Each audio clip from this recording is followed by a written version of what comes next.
bagaimana hari ini? Kemarin di video saya sebelumnya mungkin teman-teman sudah menyimak dan mungkin ada yang kurang jelas atau mungkin ada yang belum saya bahas. Jadi saya akan kupaskan tuntas lagi di video kali ini. Nah, jangan lupa subscribe dulu ya sebelum menonton videonya lebih lanjut.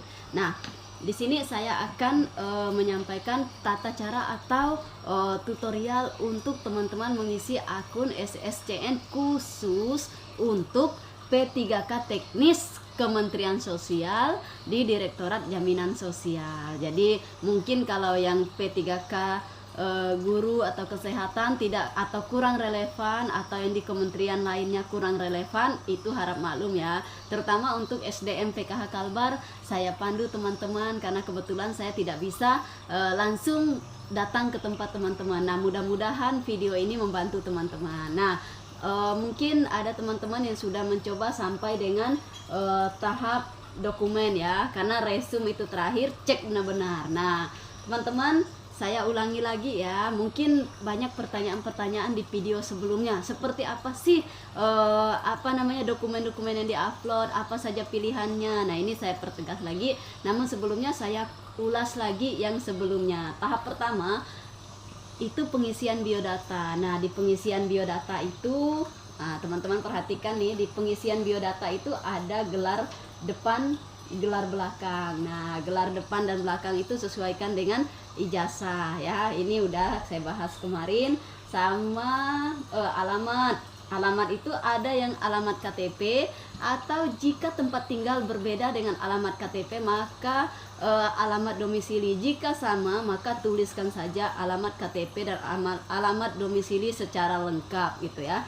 Nah, kemudian yang lain-lainnya ada tanda tangan terakhir dan nomor HP ya. Nomor HP itu pastikan nomor HP yang aktif WA maupun telepon, jangan kartu yang sudah mati gitu ya. Kemudian tanda tangan itu usahakan mirip dengan KTP ya, jangan sampai tanda tangannya jauh sekali dengan KTP, walaupun memang mungkin teman-teman tidak terbiasa menandatangani di perangkat, makanya gunakanlah perangkatnya dengan baik. Mungkin kalau misal lebih mudah layar sentuh pakai iPad atau HP, mungkin bisa di tahap langkah pertama ini gunakan iPad atau HP-nya yang bisa layar sentuh atau laptop yang layar sentuh. Kalau enggak berarti teman-teman memang harus bisa pakai mouse atau pakai kursor untuk buat tanda tangan semirip mungkin gitu ya. Kemudian akun media sosial. Nah, ini ada melampirkan akun media sosial, itu teman-teman lampirkanlah, terserah mau TikTok, Instagram, Facebook, halaman, YouTube, atau apapun media sosial yang sehari-hari teman-teman gunakan. Nah, ini penting sekali supaya teman-teman bisa dicek bagaimana sih keseharian teman-teman di media sosial. Apakah teman-teman itu termasuk influencer yang baik, ataukah teman-teman itu bagian-bagian tertentu yang mungkin menjadi poin penilaian tersendiri. Ingat, setiap kementerian atau lembaga memiliki otoritas administrasi yang berbeda-beda. Jadi jangan bandingkan, dulu saat saya tes di daerah nggak seperti ini, dulu saat saya ngelamar di tempat lain nggak seperti itu. Jadi jangan bandingkan, ingat masing-masing itu berbeda gitu ya. Kita sesuai dengan arahan dari Kementerian Sosial. Nah, kemudian masukkan captchanya 54E3, kebetulan punya saya nih ya teman-teman. Nah, ke tahap kedua, jenis seleksi. Nah, ini mudah sekali. Kita pilih P3K teknis karena kita ke teknis. Ada yang bertanya, "Bu, saya sarjana kesehatan, saya SPD guru. Pilih mana?" Kalau Anda melamar dan dipanggil melalui Direktorat Jaminan Sosial, Anda SDM PKH, maka tetap pilih teknis. Jadi jangan pikir Anda mau jadi guru atau mau jadi tenaga kesehatan di Kementerian Sosial, bukan begitu ya. Pilih teknis, tetap teknis. Kemudian, apakah Anda peserta XTHK 2? Tidak ya, kita bukan peserta XTHK 2, jadi pilihnya tidak gitu ya. Kemudian kita lanjutkan selanjutnya lagi. Nah, ini kita jenis formasinya instansi Kementerian Sosial, formasi khusus. Nah, di sini saya tidak mengulang lagi, kemarin udah saya bilang, ketika kita betul ada terdata di situ maka nama kita akan keluar nama di sini, misalnya pelamar pendataan non ASN BKN. Nah, kita tadi bukan XTHK dan sebagainya, kita itu adalah pelamar pendataan non ASN BKN. Nah, ini dia. Ini semua jurusan, penata layanan operasional dan sebagainya. Lokasi tes, perhatikan jangan sampai lokasi tesnya jauh dari tempat tinggal Anda. Pilihlah yang sesuai. Kemudian nih terkait dengan pertanyaan kampus berubah bagaimana. Nah, ini ada nama perguruan tinggi, itu diklik dan dipilih. Cari nama perguruan tinggi Anda yang mungkin berubah kampus. Cari nama perguruan tinggi Anda yang terdaftar di sini, yang sudah dimunculkan by system di situ. Klik. Kemudian yang bawah itu nama perguruan tinggi sesuai ijazah. Tulis detail nama perguruan tinggi kita sesuai dengan yang di ijazah kita. Jadi artinya kalau ada perubahan, pihak verifikator bisa ngecek, oh nama sebelumnya ini sekarang berubah menjadi ini gitu. Jadi nggak usah khawatir nama perguruan tingginya berubah gitu ya. Kemudian nama prodi program studi itu dipilih. Kalau ada, berarti pilihlah prodi yang ada di situ. Misalnya sudah terinput by system prodinya di situ. Tapi kalau nggak ada, teman-teman bisa pilih lainnya. Berubah nama prodi, misalnya kemarin ilmu administrasi negara, sekarang jadi ilmu administrasi publik. Berubah sedikit itu, saran saya adalah jika teman memilih perubahannya misalnya dari ilmu administrasi negara menjadi administrasi publik, maka lampirkan dari kampus surat keterangan berubahnya. Tapi jika Anda pilih lainnya berarti nggak perlu lampirkan gitu ya. Kemudian kita lanjut lagi ke tahap berikutnya.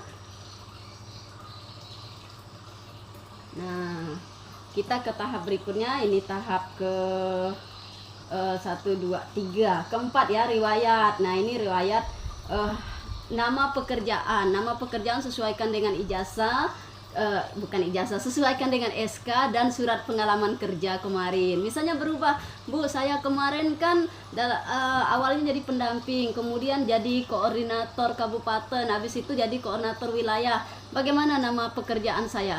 Jabatan terakhir yang ditulis di surat pengalaman kerja yang teman-teman download, itulah jabatan teman-teman, nama pekerjaannya. Kemudian unit kerja, sampai kemarin masih ada yang bertanya unit kerjanya apa. Lihat di pengumuman, ukernya itu Direktorat Jenderal.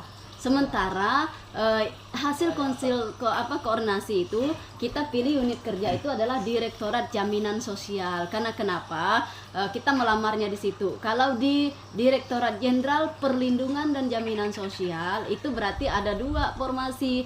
Formasi di bencana juga ada. Jadi artinya itu yang perlindungan sosial. Kita ambil yang jaminan sosial. Jadi unit kerjanya adalah Direktorat Jaminan Sosial gitu ya. Nah, kemudian deskripsi pekerjaan, sampaikan aja tugas dan fungsi Anda yang terakhir sesuai dengan SK gitu ya. Kemudian juga bisa diceritakan sedikit jika masih cukup pengalaman kerja Anda saat misalnya Anda jadi pendamping kemarin sedikit, saat Anda menjadi koordinator kabupaten sedikit, sampai sekarang saat Anda menjadi misalnya koordinator regional juga. Nah itu berarti teman-teman bisa deskripsikan singkat, tidak lebih dari 3000 frasa atau kata gitu ya. Lumayan banyak sih sebenarnya, teman-teman bisa konsepin dulu baru nanti kopas ke situ gitu ya.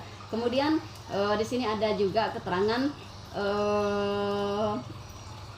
tambah riwayat pekerjaan. Nah ini SK, keterangan kemarin SK itu adalah boleh dari tahun sekarang sampai 5 tahun belakangan, atau boleh juga seluruhnya. Kalau teman-teman memang memiliki SK dengan lengkap dari teman-teman mulai bekerja, boleh semua ditampilkan. Tambahkan pekerjaannya di situ, banyak bisa teman-teman tambahkan, asalkan ingat penguploadannya itu dikompres gitu ya. Kemudian ini ada, saya kasih contoh ya, misalnya tambah pekerjaan. Nah ini pilih jenis instansi. Nah instansi ini ada 2 pilihan. Nah instansi swasta atau pemerintah. Kalau kita SK-nya dari Kementerian Sosial berarti pilih instansi pemerintah. Kemudian instansi pemerintah, pilih lagi jenisnya. Nah tulis saja Kementerian Sosial, maka akan muncul di situ, klik.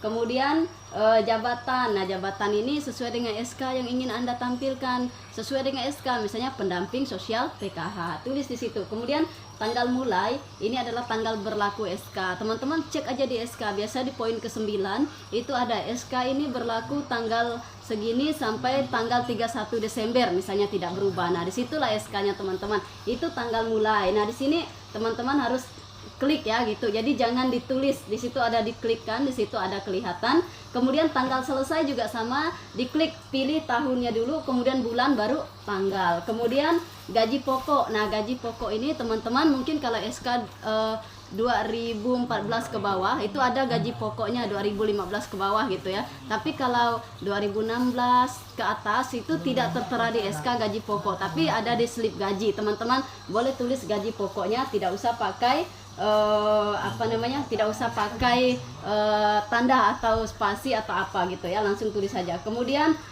nomor SK ini adalah nomor SK yang tertera di SK yang teman-teman terima itu, yang ingin teman-teman lampirkan. Kemudian tanggal SK, itu tanggal SK ada tercantum di tanda tangan terakhir dari siapa penanda tangan itu gitu. Kemudian pejabat. Nah, pejabat ini bukan nama tapi jabatannya. Misalnya Direktur Jaminan Sosial. Tahun 2016, 2017, 18 itu Direktur Jaminan Sosial Keluarga. Nah, itu perhatikan ya. Nah, setelah itu baru teman-teman upload berkasnya, pilih berkasnya. Pilih SK-nya itu maksimal ukurannya di bawah 1 MB. Jadi teman-teman harus sudah kompres. Jika terlalu besar SK-nya, misalnya ada SK yang seluruh Indonesia itu sehingga besar, cukup besar ya. Jadi teman-teman kompresnya adalah ambil suratnya, kemudian sampai dengan tanda tangan, kemudian pilih kabupaten kita, cut di situ, hapus PDF lainnya, kemudian ambil yang kabupaten kita aja, kemudian ambil yang di tanda tangan terakhir yang ada tanggal dan nama penanda tanganan dan ada tanda tangan dan cap. Ambil itu baru teman-teman kompreskan. Jadi supaya muat gitu ya. Nah, oke, setelah itu teman-teman simpan, baru nanti klik selanjutnya gitu ya. Nah, yang ini ada juga yang satu riwayat penulisan ilmiah. Teman-teman, itu boleh dilampirkan jika memang teman-teman pernah menulis karya tulis ilmiah. Ingat, karya tulis ilmiah ya, bukan menulis story gitu ya. Kalau menulis story itu ndak ilmiah gitu. Teman-teman, karya tulis ilmiah yang sudah pernah dipublikasi, entah publikasi di mana ya, di Scopus, di jurnal dan sebagainya, itu boleh teman-teman lampirkan. Kalau tidak ada, lewatkan saja. Kalau memang ada, silakan gitu ya. Kemudian klik selanjutnya. Nah, ini di selanjutnya itu adalah unggah dokumen. Nah, dokumen yang diunggah itu teman-teman perhatikan, di situ ada pilihan ketika mengunggah. Apakah teman-teman misalnya kalau untuk foto, kemudian KTP, surat pernyataan, surat keterangan bekerja dan sebagainya itu langsung diunggah aja. Ukurannya tidak lebih dari, untuk foto dan KTP 500 KB, untuk surat pernyataan dan sebagainya itu tidak lebih dari 1 MB atau 1000 KB. Nah, ini untuk terkait dengan surat lamaran, surat pernyataan sama surat pernyataan 5 poin sama yang 10 poin. Nah, sebelum mengunggah, teman-teman akan unggah itu ada pilihannya, jenis materai yang digunakan. Nah, ini hati-hati, perhatikan jenis materainya. Jika teman-teman menggunakan materai elektronik, maka pilih materai elektronik atau e-materai. Jika teman-teman menggunakan materai tempel atau konvensional, pilih yang keduanya, materai konvensional atau tempel. Itu hati-hati, teman-teman harus menyocokkan dengan dokumen yang Anda akan upload, karena ini mempengaruhi. Jika teman-teman memilih materai elektronik, maka nanti by system yang akan melakukan verifikator terhadap materai itu. Jadi teman-teman harus memilih sesuai dengan yang teman-teman upload. Jangan salah, ingat itu, jangan salah gitu ya, untuk memilih jenis materainya. Nah, setelah selesai, teman-teman silakan periksa, pastikan dokumen yang diunggah tidak korup. Artinya itu teman-teman dokumennya bisa dibaca gitu. File terlihat jelas, tidak pecah dan sesuai persyaratan. Ingat, misalnya KTP diminta JPG, foto diminta format JPG. Jangan teman-teman terbalik, foto KTP formatnya PDF, sementara surat pernyataan atau surat lamaran teman-teman fotoin gitu. Nah, itu salah ya. Itu salah satu yang bisa membuat TMS. Perhatikan baik-baik dan cek. Waktunya masih lama kan teman-teman. Nah, klik selanjutnya. Nah, ini selanjutnya, ini tahap akhir. Tahap akhir ini teman-teman harus menceklis atau mencentang semua yang sudah teman-teman isi di 4 tahap sebelumnya. Ini centang. Teman-teman harus mengecek dengan baik. Nanti baca baik-baik lagi apa yang udah teman-teman isi. Jangan buru-buru. Makanya saya minta teman-teman minggu ini, minggu di bawah tanggal belasan, teman-teman untuk mengisi data dan dokumen melengkapinya. Kemudian minggu depan tanggal belasan itu teman-teman mengecek resumenya dengan baik. Ingat, cek detail. Kenapa? KPM aja sebelum penyaluran bantuan kita cek dengan baik, apalagi data diri SDM. Jadi itu harus dicek dengan detail. Ini data pribadi. Jadi teman-teman harus cek dengan baik sebelum melakukan resume. Kemudian nanti ingat udah ada arahannya, jangan dulu resume di minggu ini, karena nanti kita nggak tahu ya, ada perubahan dari instansi kita, misalnya format yang harusnya begini, ada arahan lagi begini. Jadi ingat, pesan saya terakhir, ikuti arahan resmi dari direktorat ya, Direktorat Jaminan Sosial, jangan dari yang lain-lain, misalnya dari koordinator PKH Nusantara.